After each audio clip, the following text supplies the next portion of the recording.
want to turn to what's going on the Hill. What is your view of Vladimir Putin?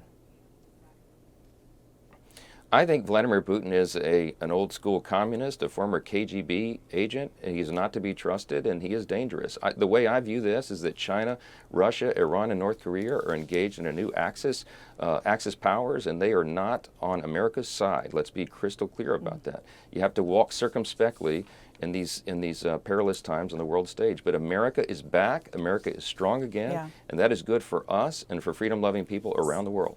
Mr. Speaker, I want to talk about your plans for what you and the President call one big, beautiful bill.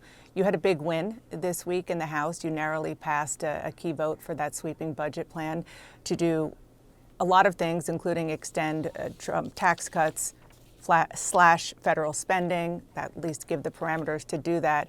When you met with the President and the Senate Majority Leader, John Thune, this week, did you get a sense from the Senate leader that he is going to continue with the plan that you propose? Because there's, as you know, some pushback in the Senate.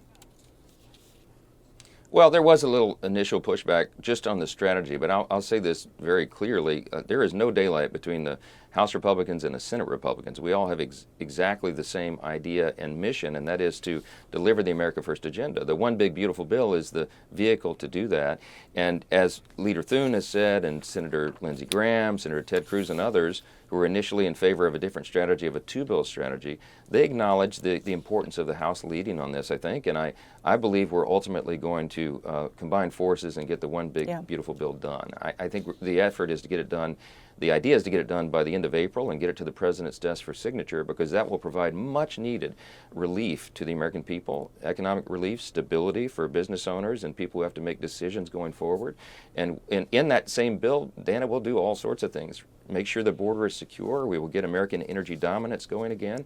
We will reduce red tape and cut down the bureaucracy in this country that the American people want us to do. And again, move one step forward even further in restoring peace through strength. So it's a critical piece of legislation.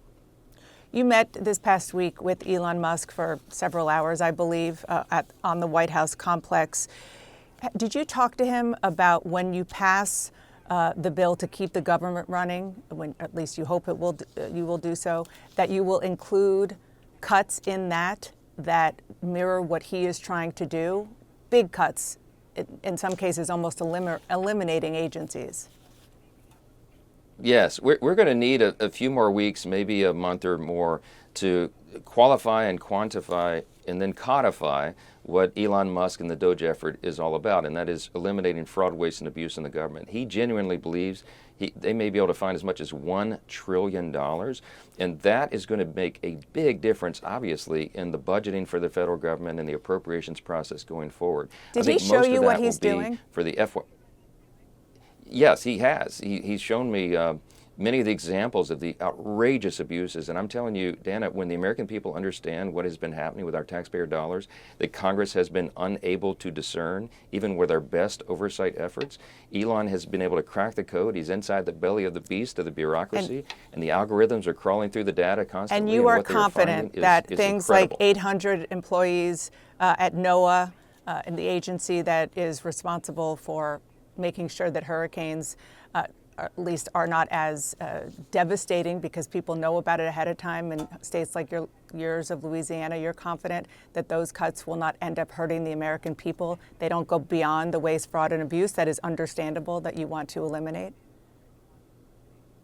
Yes. What you're going to see is a very careful attention paid to ensuring that the essential programs of the federal government, the things that make sense to American taxpayers and that follow common sense, will be sustained and supported and funded, but that the fraud, waste, and abuse will not. Elon himself has acknowledged there's no playbook for what's happening right now. This has never been done before, and that's kind of the point. It's why it's so exciting. He understands that some mistakes will be made along the way, but they'll be immediately corrected. And you've seen that, for example, with USAID. There were enormous abuses there that enraged the American people. But but at the Secretary of State under Marco Rubio's leadership, they're going through literally with a line by line on the line items of USAID, and they're giving waivers for the programs that do need to be continued. For example, the things that confront the Chinese aggression around the world. Those are the kinds of efforts you're going to see in every agency of the federal government, and that is a great thing for American taxpayers and for the future of our country. As we learn more about this, beyond what we're hearing from the federal employees who are getting fired, I would love for you to come back and talk more about it as we get more transparency, which I do hope that we get along with you. Mr. Speaker, thank you for being here. Thanks so much. Thanks for having me.